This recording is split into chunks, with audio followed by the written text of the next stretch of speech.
Hi there.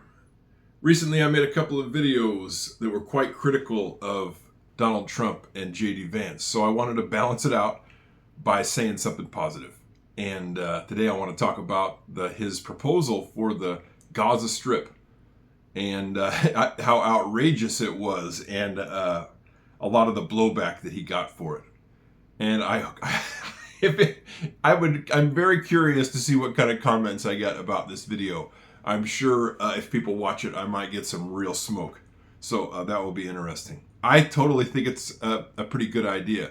I think that he had about Gaza, and I'll explain why I think that. I think Donald Trump being so bombastic and outlandish, once in a while, I think he channels something really divine, and I think in this case he did with the thing about Gaza. I think there's a big difference between being a good man and a great man. And I don't think Donald Trump is a particularly good guy, but I think he's a great man. And what I mean by that is he is so eccentric and so bombastic and so visible, so unique that most great people are. I'm just thinking, randomly about someone like Mike Tyson, Muhammad Ali. These towering figures in our culture at large. Some of these really great men are not particularly good. There's a big difference, I think. And I think in this particular case, Donald Trump shows his greatness, which is his ability to completely not only stand outside the box, but to literally blow it up. In terms of Gaza and the whole thing about the Hotel Gaza, I think it's actually not that bad of an idea, and I'm going to explain what I think about it.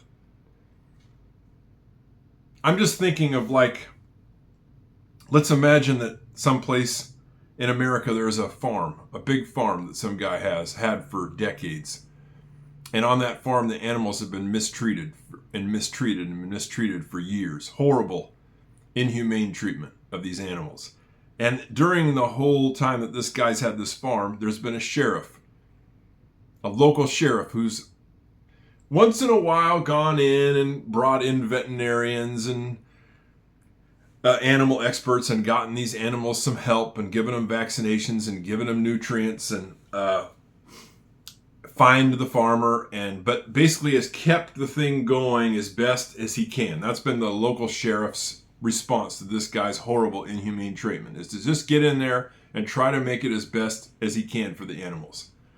And then eventually that sheriff retires and a new guy comes into town and he gets some complaints about this farm, and he goes out and checks it out, and he says, well, I've decided that what I'm going to do is use the taxpayer money to buy this farm, buy the farmer out.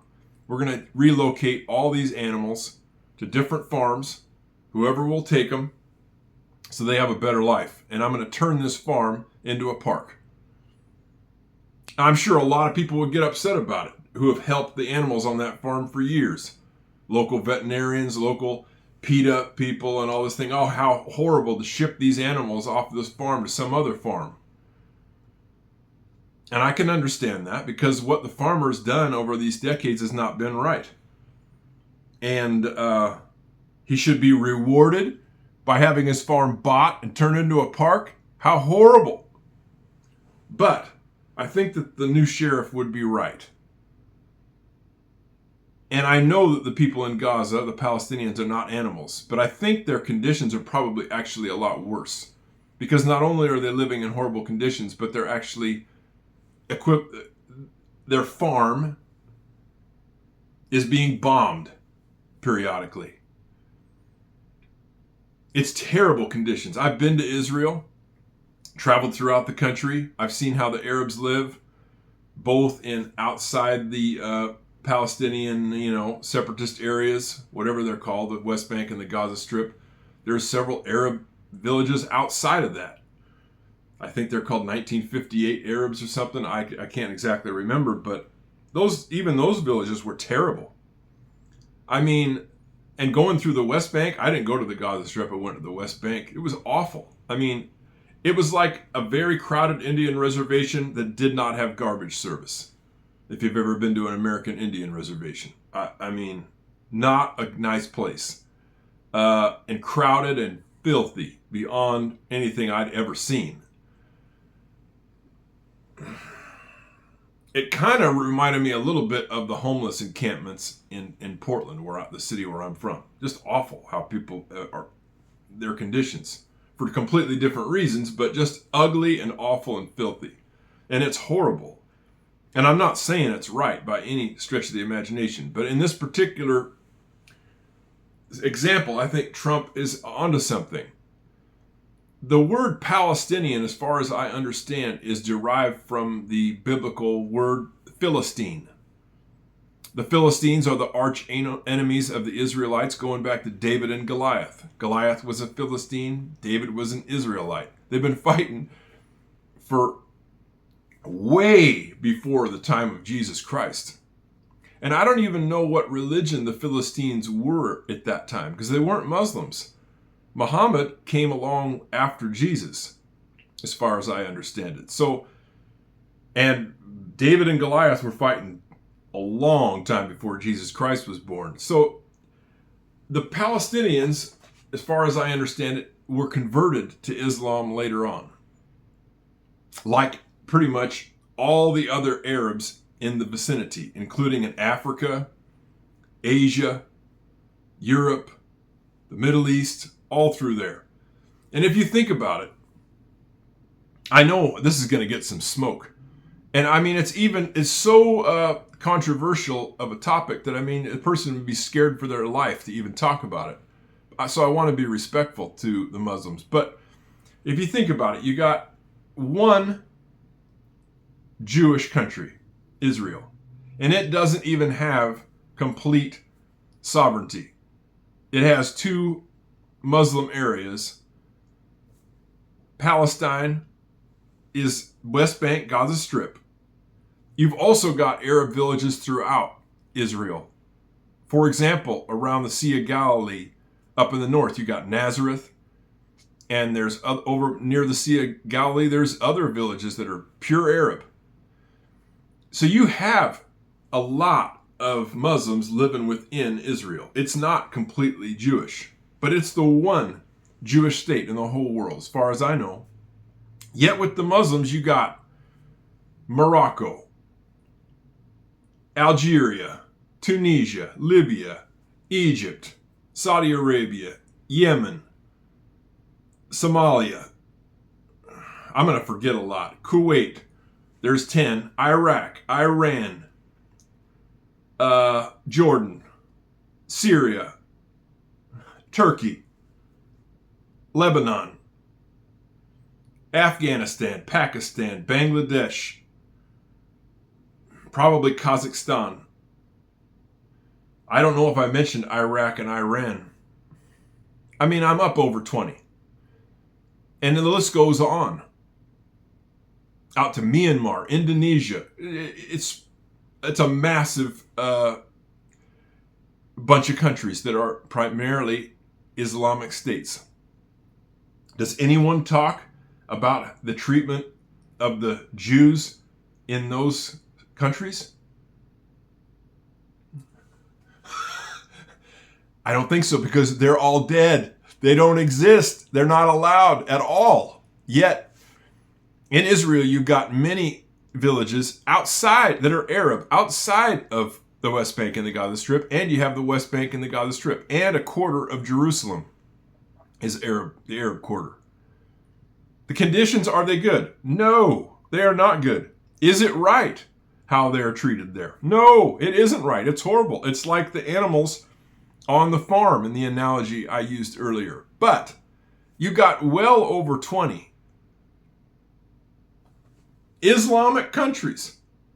You got one Jewish country. Are the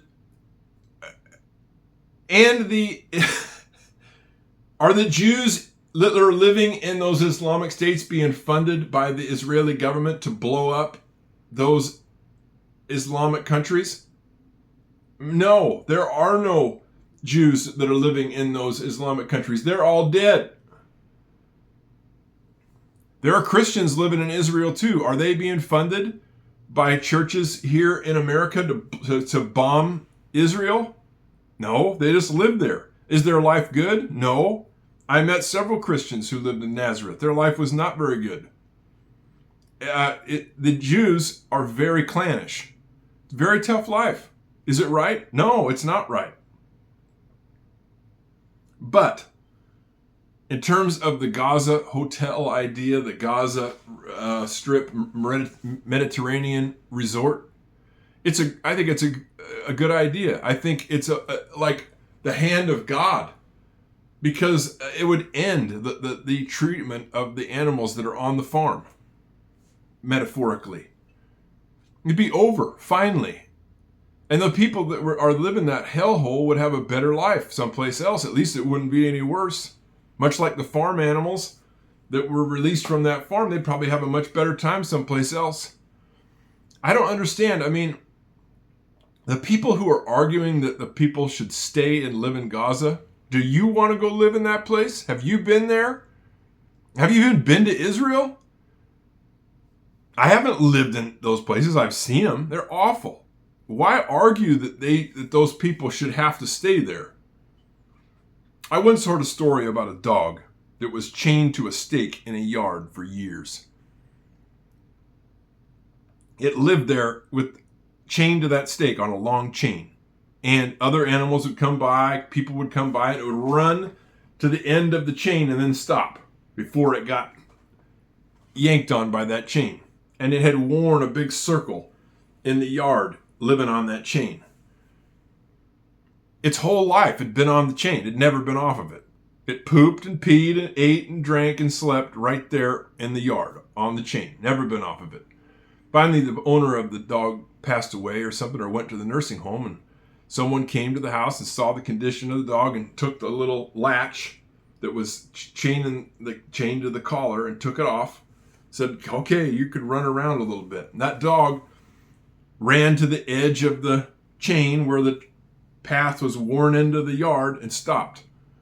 And children went by and dogs went by, and the dog stayed in the yard. Kind of tragic. Never moved out of the circle. Wouldn't it be nice to have the hand of God come down and pick the dog up and carry it over the circle and plant a nice garden where that dog had been chained up for 7 years? Is it inhumane to take the dog and lift it up out of that circle and let it run and have it start a new life? Or is it better to keep the dog chained up and bring it occasional food and water and medicine until it dies? In my opinion, either one are fine. I mean, I guess in the giant scheme of things, but to me, it's sad that Donald Trump has gotten so much smoke for suggesting that Gaza be done away with. I think that the farm should be turned into a park, a garden, or the area where the dog was chained should be transformed into something more beautiful, and the dog or the animals should be set free. I know it's going to get a lot of smoke to compare the Muslims who are living in Palestine to dogs and farm animals. I hope it can be understood that I think they're being treated worse right now, and I think setting them free is actually a very humane thing to do. And turning the place that was once a hellhole into a nice place where people could go and enjoy the Mediterranean, I think it's a great idea. I'm not saying what has happened to the people in Palestine is right. I'm just saying that Donald Trump once in a while hits it out of the park by going completely outside the box. And in this case, I think he did. And I want to say I support him. Thank you.